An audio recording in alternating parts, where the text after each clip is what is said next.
This is the Horse Radio Network.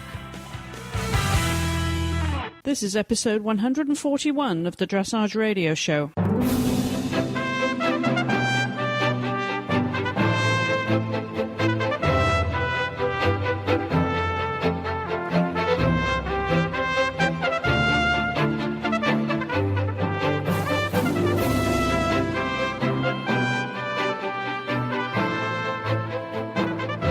Hello, I'm Chris Stafford in Wellington, Florida, for the first time coming to you from Heather Blitz's Training Center for this week's show. We're down here for the Masters. Heather was competing this weekend with Paragon, and she joins me now. Heather, great to be here. Well, thanks for having me on the show once again, and welcome to my training center here in Wellington. Well, tell us about your weekend. I know everybody will know the results because they follow you on Facebook and, of course, following the competition generally because it was a CDI, 3-star, 4-star, and the CDEIP for the para questions as well. But let's just talk briefly about your performance with Paragon because it was his debut at Grand Prix. Yes, I had done one CDN at Grand Prix fairly successfully, but the CDI, of course, pressure is different, and he came out just as reliable as always, no surprises, and really super happy with how he did. I made a few mistakes in the first Grand Prix. That was totally my fault.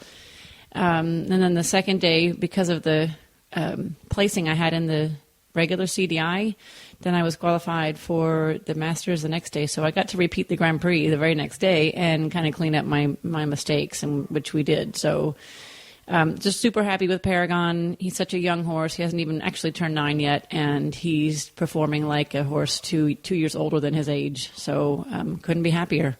So you really got off to a great start to your 2012 season, Heather, and it was a big competition all round. To be part of the Masters must have been really exciting for you. If you're going to make your Grand Prix debut, this would be the one to do it in.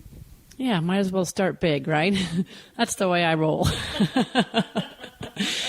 Yeah, it just kind of happened to be that it was the right time to start him in his CDIs. So, and I wasn't going to turn down the opportunity. I got the invitation, so I'm not one to turn down an opportunity like that. So I went for it and just didn't really try to think about it a whole lot, that it was the Masters, just rode anyway, like I would for any test. And then afterwards I could think, wow, I just did the Masters. Didn't try to think about it too much beforehand, but it was really exciting to see such quality horses coming from Europe and the West Coast and all convening here in Wellington with a crowd of around 2,000 fans. That was really exciting. Well, it certainly was exciting to have them over because they did battle with Stefan Peters, the defending champion, and we're going to hear from him in a moment, and also from Charlotte Dujardin, the British rider, who was just pipped at the post. That was a very close finish in the Masters, wasn't it? That was, what was it, 0.2% or something? That was very exciting. Good job, both of them. Yep. So we're going to hear from them on this week's show, and we're also going to hear from Carl Hester, who came over with his horse. Vallegro is partly his. That, of course, is ridden by Charlotte, who works out of Carl's Yard in England. And we're also going to hear from the Para riders, Dale Dedrick and Ellie Brimmer, a little bit later on. But Heather, if you were to wrap up this week's show and it sets you up for the rest of the season, what can we expect from Paragon leading up to the selection trials? Well, I'm going to do my next show in a couple of weeks. Also, the Grand Prix and the Special again to try to just seal my qualifying scores for the trials, and I can get that out of the way, and then play a little bit after that for the rest of the season with a few more shows where I might start his freestyle and get that practiced a little bit too. So hopefully a total of about 5 CDIs for him this year, which is the absolute beauty of Wellington because I can do all of those CDIs and sleep in my own bed. So I think that it's not too stressful for him to have that many, considering there's not a whole lot of travel and it wouldn't be really that hard on him. So 3 or 4 more shows this season, and then hopefully the trials in Gladstone and on from there. Well, I should also ask you about the new facility that's down here, that is right in your backyard, which is going to be what the jumpers have with the Winter Equestrian Festival, the dressage riders are going to have with this new facility. Yeah, I'm very excited.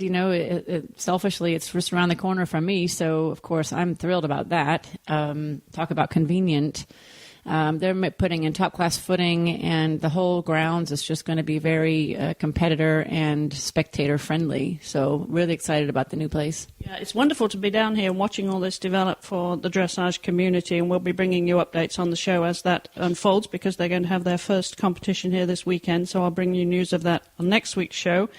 But also we have, of course, a lineup of guests this week, so we want to get started. First of all, we're going to hear from Stefan Peters and his response to this week's wonderful win at the Masters. Well, Stefan joins me here now after a very, very tight finish there to retain your title. Stefan, a big smile on your face tonight. Yeah, very big. It's been like that for the last 45 minutes since I got out of the ring. You know, what a fantastic show. You know, that's what we want for the sport, to be this close. And I think when it's this close, some of the judges probably didn't even know who the winner was. And I think if it comes out that close, it's just wonderful. Well, as you said, all the buttons you pressed tonight, this show, have all worked out. He was just where you needed him to be, and you got the answers you needed. How would it compare, say, with the Masters last year, and how he's been performing over the course of the year? Well, this year, we've got new music, a bit more emotional, some incredible highlights. The music is so extremely custom-made. I mean, it's recorded with an orchestra, so the downside of this is there's absolutely no room for mistakes. Like if you're 1 second behind the music or ahead of the music, it looks ridiculous. And that's the difficult part. So we had to pull out all our stops tonight and risk it in the extensions and the flying changes, making the pirouettes even tighter. And it was a bit more difficult if you go before Charlotte and Tinne. You had to risk it without knowing what they would do. What was the thinking behind changing your music, a whole new Kerr? Was it just that he was in that stage of his career with you that you thought, time for a change? Yeah, we thought the music before was a bit more, a little wilder, a little younger. And a lot of people said, you don't need that much rhythm in the music. Go with something a little bit grand, a little bit more emotional. And I think that's what we accomplished. So you're going to stick with this then through the year? Yeah, this is it. We put so much work into this freestyle. It's interesting. A lot of people said, especially in Europe, said, it almost sounds a bit religious. And I said, do me a favor and take a look at the movie. And I got so many emails back where they said afterwards, you know what, you're right, because this movie says so much about connecting nature, humans, and animals, and it sends a wonderful message. And anybody who hasn't seen the movie listens to the music, they get first a different reaction, but after they see the movie, they say, I really get it. Well, you obviously take the Masters seriously to come over again. We only have one on these shores anyway. Now, put this in context of the preparation for the Olympics this year, how important this is and what you'll be doing for the rest of the year. This was probably, the biggest highlight before the Olympic Games. We're debating about the World Cup, but, it is a lot for Ravel. And, if something would go wrong, we would say later on, why did we actually do the World Cup? So, this decision needs to be made. He's ready. He's ready to go. I'd love to do it, but Ravel has the first vote. So what's the thinking now then, and what's your provisional schedule now for the rest of the year? It would be 3 CDIs on the West Coast, and then maybe, the Gladstone show, and then, hopefully on to England. Well, congratulations again, Stefan, and good luck for the rest of the year. We'll catch up with you in Greenwich. Great. Thank you so much. Thanks for having me. And Charlotte Dujardin, as I said, came in a very close second, and obviously she was very excited, especially having been over here to make her American debut. Congratulations. What a very close finish that was. Yeah, very, very close. I was really, really happy with Allegro. Obviously, I was a little bit worried about the whole freestyle, whether he was going to cope with the atmosphere, because it was a big atmosphere in there tonight, and with the whole prize giving yesterday, he got very wound up. But he was really good. I was really happy with him. You had a very strong horse, didn't you, in the yesterday, and you had a bit of a different horse today. What was the difference in his preparation? Did you change anything? Well, it wasn't so hot today, so I was able to warm him up for longer, whereas yesterday it was so warm we didn't want to do too much, and tire him out. But actually, I think I could have done a bit more, and it's made the difference today. Well, we heard in the press conference, Charlotte, how, they've recognised you making the effort to come over in an Olympic year and be part of this Masters series, because obviously you're taking this series very seriously in his preparation. Yeah, absolutely. I mean, it was a big risk for me flying Vallegro, obviously being his first time ever going on a plane and coming all this way and going from temperatures from like -5 to coming into this heat. And dealing with the whole thing, he did very well, and it's not a long period of time. He's been here not 5-6 days before I've competed. So you mentioned that you'd also changed the floor plan. You got new choreography. Then you're also going to change it again. Now, is it because he can actually take a bit more pressure, a bit more difficult questions? Now you can pile that on. Yeah, absolutely. I mean, like last year. I mean, this time last year I was doing my first Grand Prix. So I mean, you think of me only doing my first Grand Prix last year with him. He was only 9. We got through the whole of last year just with. It's such a surreal year last year. To kind of come out with a gold medal, win at Olympia, all of that. And he's just grown, he's got stronger, he's got, he knows what he's got to do. And I feel now I can, put in those extra bits and start changing it. And, he's such a fun and exciting horse. And I think once I've got my degree of difficulty, I think I'll be flying, hopefully. Tell us, what was the music that you used for this Masters? It's from a movie, I think, called How to Train Your Dragon or something like. I'm not 100%, but it was a music that Tom Hunt had done for me, and it was straight away I heard it, and it made me smile, and I just loved it. And I think it's important that you love your music, and to me, I get in there and I hear it, and I'm like, woohoo! I just want to do it. I want to show everyone what he can do. And what would you say to all your fans back home? Because thanks to new media, they've been following you closely throughout this week. And you must have a big message for them, for all the support. British Dressage as well, you have to give a shout out to them. Absolutely. I thank everybody at home. I mean, the text messages and everything, the support from my family, I mean, it's great. I mean, friends and everybody that's behind me, it's great. It's really, really nice to have them. Did you get a chance to have a taste of Florida while you were here, Charlotte? Because I know this is your first visit to the States. Well, we did. We arrived on Saturday night. So Sunday, Monday, we were waiting for the horses. So we actually managed to nip down to the beach. Carl had a lie and a sunbathe on the beach whilst I explored around the shops. And we got to see... we have some friends out here as well, so we went and visited them. It was great. No, very nice. I loved it, and it's a great show. I'd definitely come back next year. The people are very polite and friendly, and they've treated us really well. Good. A nice experience for you. First time here, Charlotte. Well, we want to wish you the best of luck in your preparation for the Games, and we'll catch up with you in Greenwich, hopefully. Thank you very much. Thank you. Carl Hester was here on a catch ride. That was Fiona Bigwood's V Atlantico, and I was able to catch up with him for the first time in a while. So let's hear from Carl. Everything's been happening in your life since we last spoke. Yeah, well, there's too much to sit here and tell you about, really, Chris, isn't there? I mean, that was amazing, the WEG, where we obviously got a silver medal. And Laura obviously came to the forefront of British Dressage there with her fantastic horse, Mistral's Horace. And of course, then we went on to the Europeans this year, where things just completely got blown out of the water. It was a very exciting time for us as a team, and certainly for British Dressage. It has just boomed, and what better timing than now with the Olympics coming up? It's a very exciting team, and we just have to hope that all our team remains sound, as every team would hope, and pray that they keep on the same form that they've been on last year, because they were on fire, really. Well, every time we do updates of British Dressage on the show, Carl, we talk about the resurgence of it and how it's just going from strength to strength to strength, and what better timing. And not least of all, because you've really spearheaded this over the course of your career. So for you to watch that as a graph going up, and the improvement in the basic British dressage and the grassroots, and obviously success breeds success as well. I mean, this has to be probably the highlight of your career.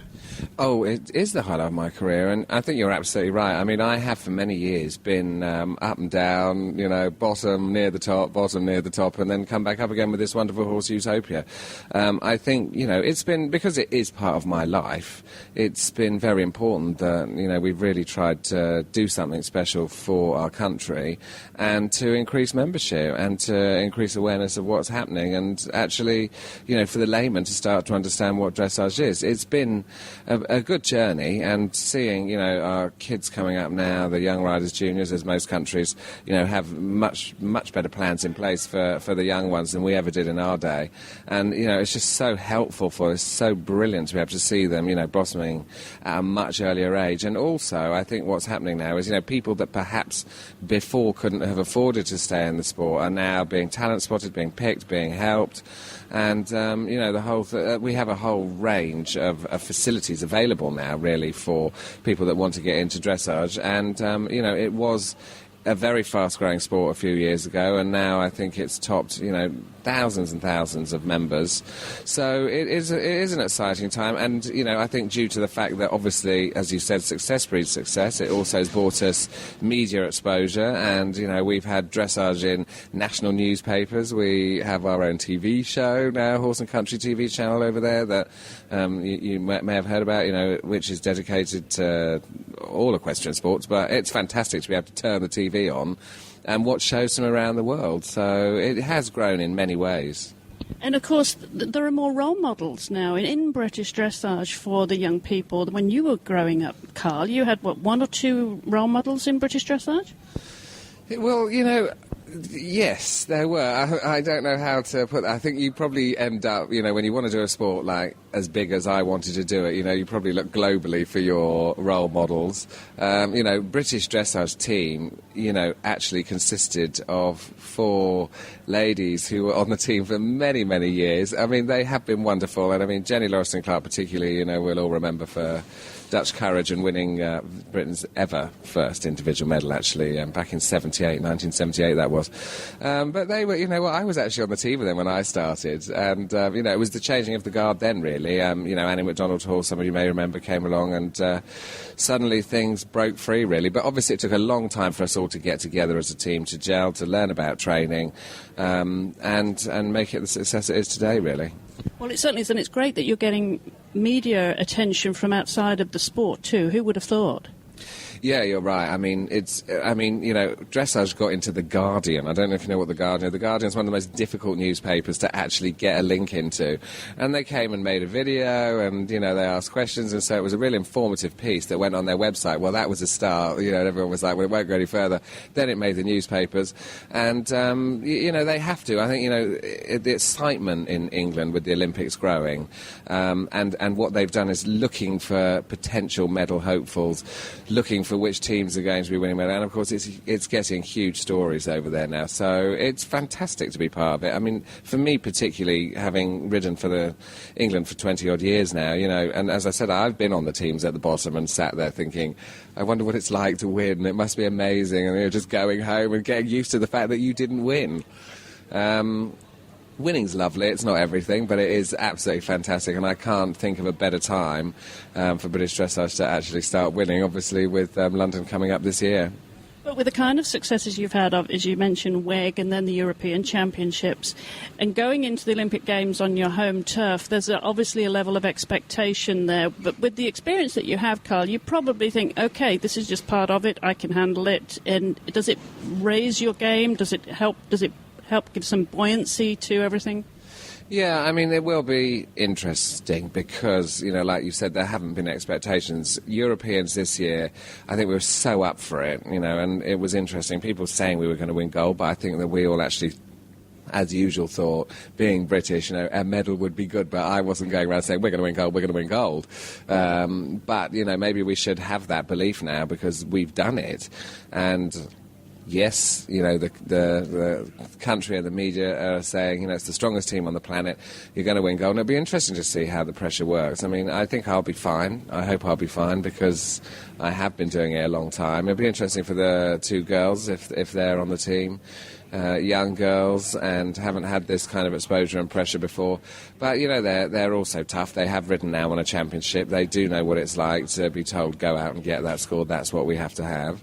And, anybody that's met Laura and Charlotte will know that, there's something to be very afraid of there. They're not sweet little pussycats, those girls. They are fighting for it, and I'm sure they'll be the valuable part of the team that we need.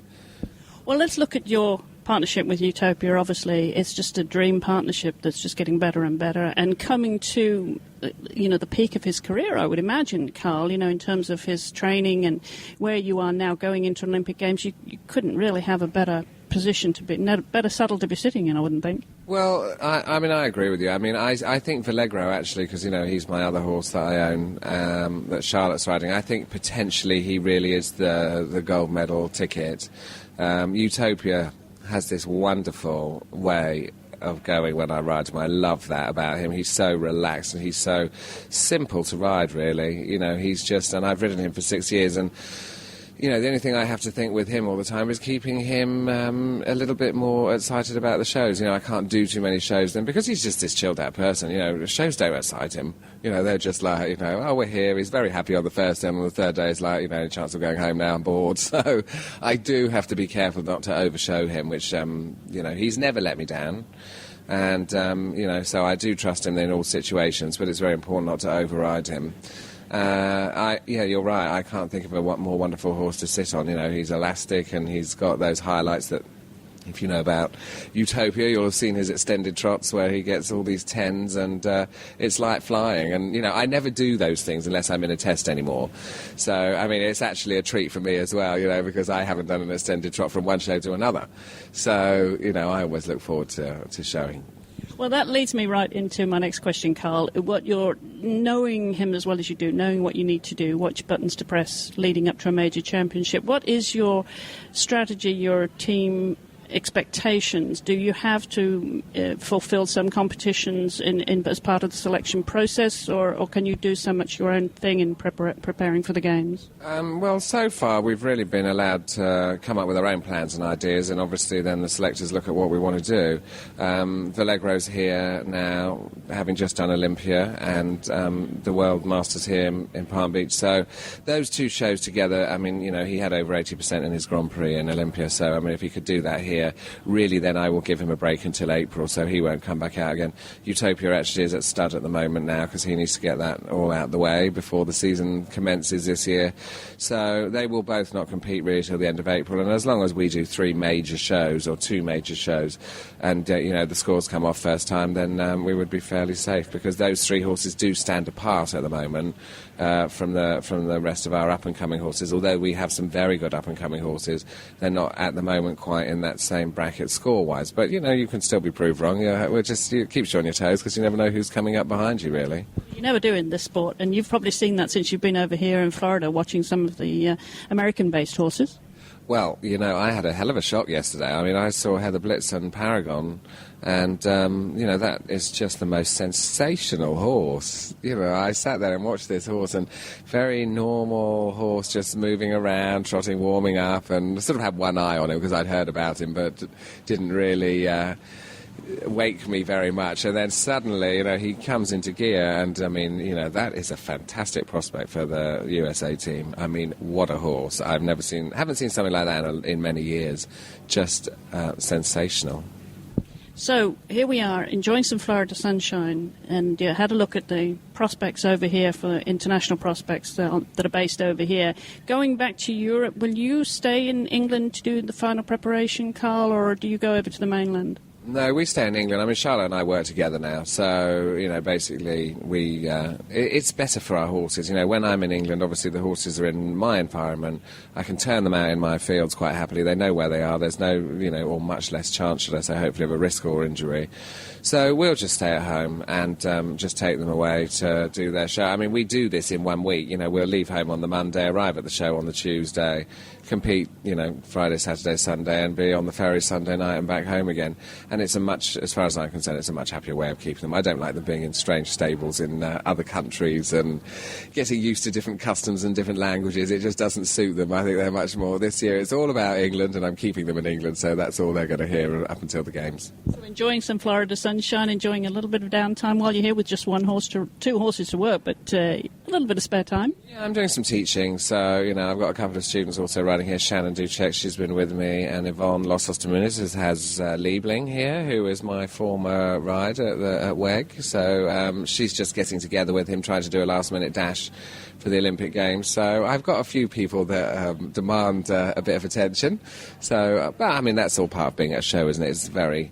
It's an ideal time to help people, but this is a great place. Of course, I'm enjoying the sunshine. Everyone knows what England's like at this time of year. It's yuck and cold and grey, and to be here is quite something. It's a little bit unusual for our horses because, they've come from very cold weather, and suddenly yesterday it was almost like the heat got to them, and they've been here 4 or 5 days, but yesterday they really were on a bit of a low. So we've taken it very easy today, a little bit of stretching work, and ready for the show tomorrow. But they seem to have perked up a little bit again today, so fingers crossed. But it's always fascinating because obviously I've never competed in America before apart from WEG, so not watching other combinations of the up and coming ones here is always great to come and see. And standards all around the world are improving, and I'm wondering why there aren't a huge percentage of horses over here available for your team selection, because from what I see in the working in, there's some very smart combinations. All right, well, we're going to catch up with you closer to the games, I'm sure, Carl, and want to wish you good luck. Obviously, and with the British team and with Charlotte. People should know about Charlotte because, she's another one that's worked her way from the bottom to the top. 26 years old, won a gold medal. It's a pretty sensational story, isn't it? But it's done through hard work and talent. So I think that she's a great role model. And I always say she's a little bit like Eliza Doolittle, really. It's amazing to see somebody with a personality like she has in a competition because she's such a fighter and a winner. And, it's quite unusual to have somebody on the ground that's so shy and doesn't really like having all the media attention around her. But she's going to have to get used to it. And, I think she's a definite individual prospect for London this year as well. So something that's going to be happening to her quite a lot this year, I imagine. Well, you'll have to be her Henry Higgins, won't you?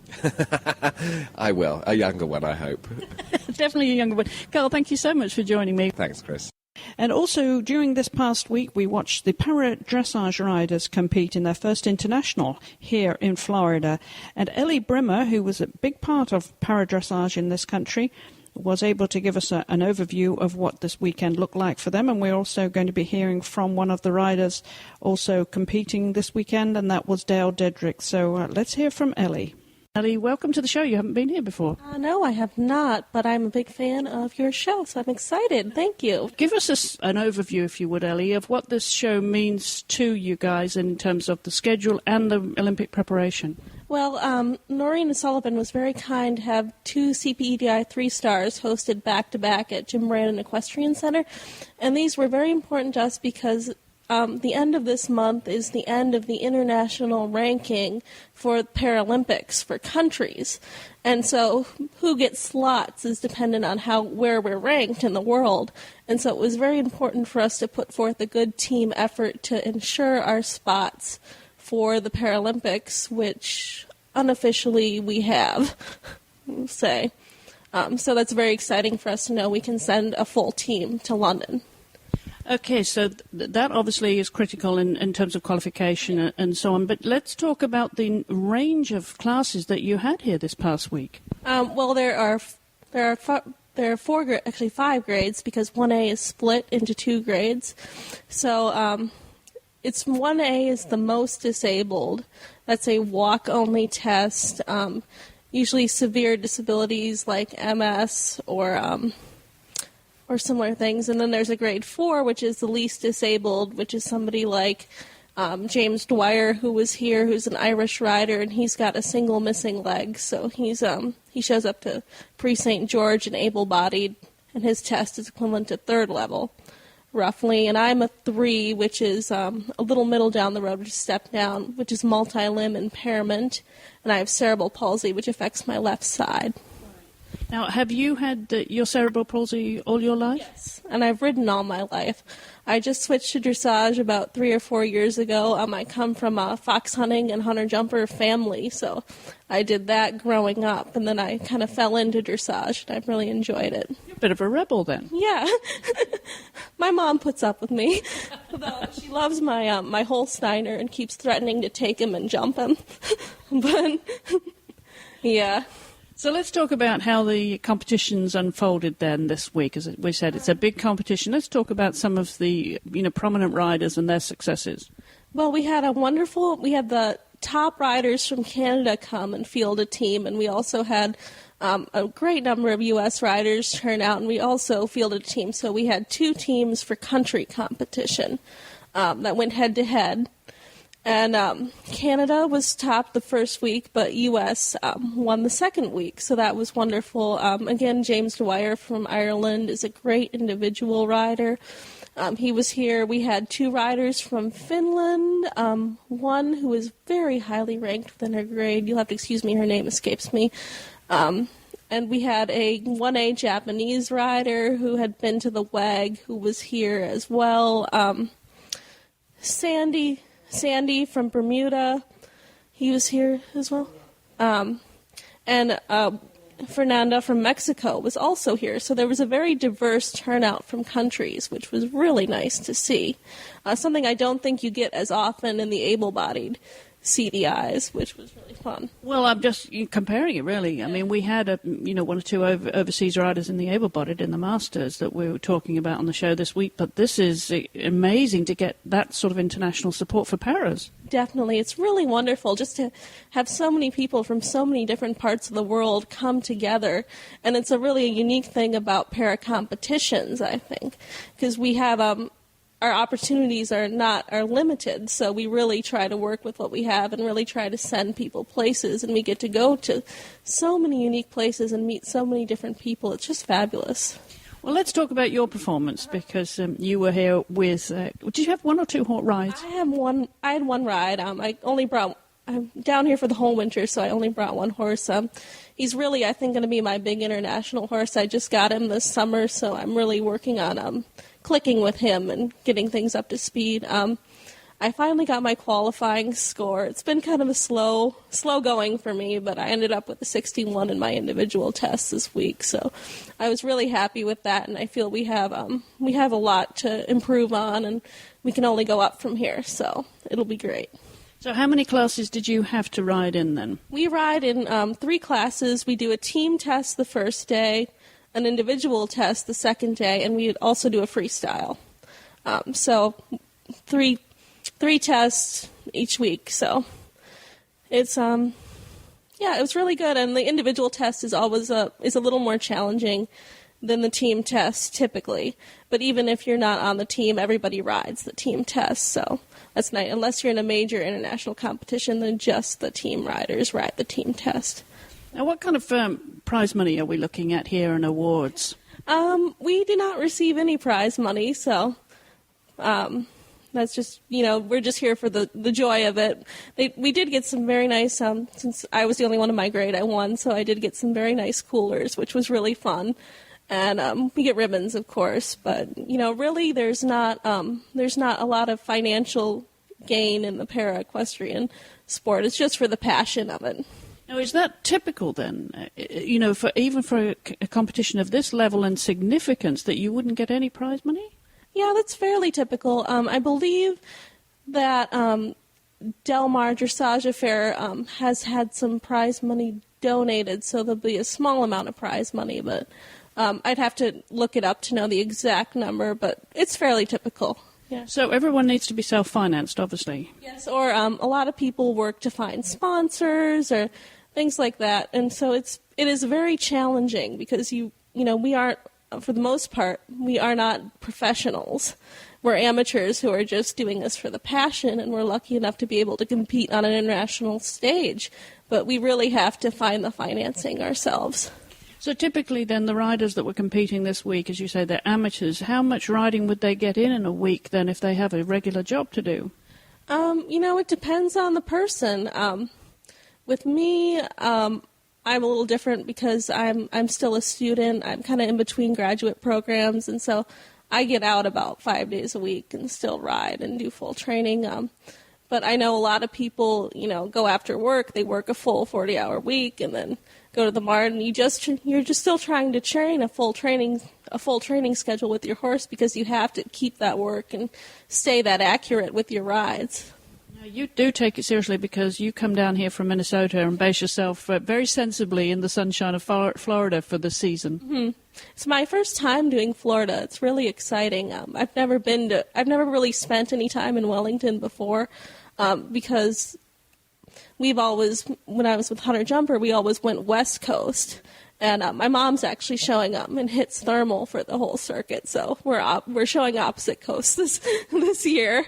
Hopefully she'll get a chance to come down, but it's just so nice to be so close to everything. It's I loved being here and being able to come back to my own house versus going to a hotel at the horse show. It was so nice; it made a huge difference. And there's time for some socializing too. Now, you have brought someone with you this week to the show, haven't you? Why don't you introduce our next guest? Oh, yes. This is Dale Dedrick. She and I train with Rosalind Kinsler, and she was on our USA team for the country competition, and she was instrumental in securing our scores and our victory over Canada this week. She had some great rides on her horse, Bonifacius Eric, so we're very happy she could stop by and talk with you as well. Well, I want to welcome you to the show, Dale. Thank you very much for joining us. Well, thank you very much for having me. Well, talk about your performance then this weekend and how that was for you, because we've heard how important it is, and you're one of the top few in the country, aren't you, now? Well, amazingly, it seems that way. I think back, Elliot also admits that she hasn't been riding dressage very long. I'm pretty much been a dressage rider since the 80s, which gives you a hint as to the fact that I'm not a young kid. But I was an able-bodied Grand Prix rider with the late Chuck Grant in Michigan. And then I have lupus, and after a series of strokes and other misadventures, find myself again riding, but as a para-rider. And I was fortunate from Carol Grant to find this horse, Bonifacius, in Michigan, and he's turned out to be a phenomenal mount for me. He's not always what you think of as a paramount, but he's a super show horse, and the judges like him, and so do I. That's important, obviously. Now, tell us about this weekend, then, Dale, and how it went for you.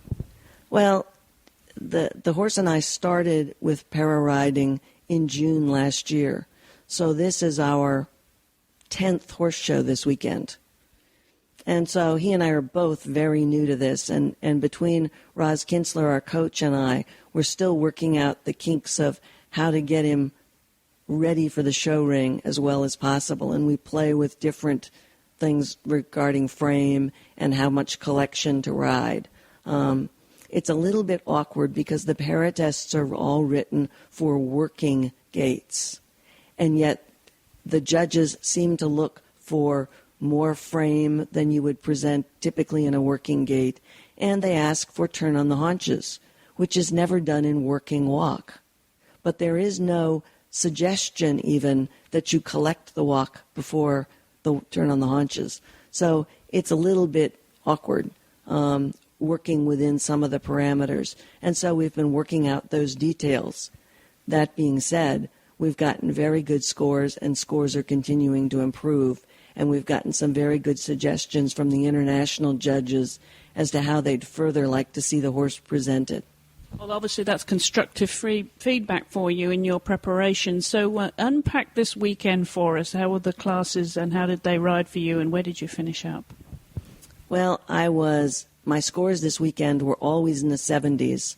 That being said, I was second or third behind phenomenal riding by the Canadians, multi-time Paralympian Laurent Lauren, and my teammate, Becca Hart, both of whom put in phenomenal rides to score above me.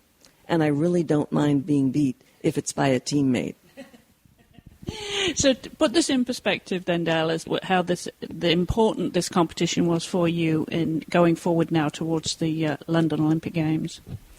Well, it was particularly important because we show at home in Grass Lake, Michigan, which nobody's ever heard of because it's a little tiny place. And so the largest number of horses he'd been around was 90 horses. So to come here and be around so much, even in Saugerties, New York, where there were 1,000 horses, things were spread out. Here on the big stage with the big arena, it was important to know how the horse would react. And so that gave us an awful lot of feedback and ideas as to how he's going to handle the upcoming stress. And it gave me a chance to demonstrate to myself and everyone else that when told you must get a 70%, I could deliver. So now, obviously, we're in end of January. What's the rest of your schedule look like leading up to the games? Well, we have plans to do a lot of training and add some more frame to the horse, but in particular hit a couple more horse shows and continue to work on the fine details of how to get down the center line with absolutely the right presentation every time. Now, you obviously still get a buzz out of this. You said you're not as young as some of these riders here, but obviously you're motivated and you get the excitement and buzz of competing at this level. I love competing. It's funny, I'm one of the people who's nervous at a cocktail party with 10 people, but give me a stage of 5,000, television cameras rolling, and I love it. Love the stage. Well, obviously you're working up to a very big stage this summer. How exciting is that? It's awe-inspiring. It's not something. It's something you dream of as a little child. And to all the young people starting, keep those dreams and keep working toward it and save your pennies. Because as you move up, it gets very expensive very quickly, but it can happen. And obviously it's inspirational for people who maybe have suffered from the same condition that you have, and they may have been riding, and to know that there is hope and there is something out there for them in the para world. That's also true. I think a lot of riders have been forced, due to physical disabilities, to give up much of their riding. And I think that more people, particularly our returning vets, who are coming back and have a lot of competitive drive and enthusiasm, really should explore the avenues that para riding enables, because horses are the big factor that makes the difference. I can't walk. A mile is my absolute limit, but on a horse I can go all day. Ride for many miles. Well, I want to wish you the very best of luck in the lead up to the games. Hopefully we'll catch up with you after you competed in London. Thank you very much. Well, back to you finally, Ellie. Final word on this weekend at this competition. Wrapping this all up, was it all that you had hoped it to be? Oh, it was very much. It was so wonderful just to have. It was very intense to have those 2 weeks back to back, but it was so nice to have that feedback and then be able to return to it immediately and continue working and be in the same environment. And it was just so. It was such a unique experience because normally our international opportunities are limited in the United States, so we have to wait long stretches. And just to be able to keep right at it and stay sharp was wonderful. And I'm so excited about my winter down here in Wellington. And even though we don't have any more international competitions here in Florida, I'm still looking forward to competing and having that level of competition around me, and will be wonderful. The fire is lit now. The competition is on for London to beat the Canadians and beat those Brits, huh? Oh, hopefully. The Brits are a tough crowd, but somebody's got to knock them down at some point, so maybe it'll be us. Well, I want to wish you the best of luck. Maybe we could get you back on to do some regular reporting for us. I would love that. That would be wonderful. Anytime. All right. Well, thanks so much, Ellie. Well, Heather, that wraps up the show for this week. It's been great to be down here in your facility here, watching you training and watching you in competition, and it really makes me wonder if I'm living in the right place. Well, if you're living in Wellington, you're living in the right place. No, it's a great place to be, especially during the season. It's hard to beat. There's just so much going on. It's kind of unlimited. Well, now, obviously, Paragon gets a few days off, so tell us a little bit of what his fans can expect with the freestyle that you're planning. Well, it's going to be very goosebump-raising and tear-jerking. It's What is goosebumpery, Heather? I don't know, some people say goose pimples, when your skin stands up, your hair stands up. It's very emotional. It's very beautiful. It's got power in it, but the music just really brings out the kind of horse that he is, which is powerful and very elegant and flowing and very emotional. So the music is very much like that. It's a similar music to what I used in Guadalajara from Cirque du Soleil, and just feel like it was written for him. Very excited to get that going. And that is Car. Now, who has been helping you design that program? Once again, Marlene Whitaker, and I've used her for a number of horses very successfully. She's wonderful. Well, we're looking forward to it, as I know a lot of his fans are. Heather, great to have you back on the show. Thanks for joining me this week, and right from Heather's training centre here in Wellington, Florida, and I'll be back with more news from Wellington next week. So until then, thanks for listening, and enjoy your dressage.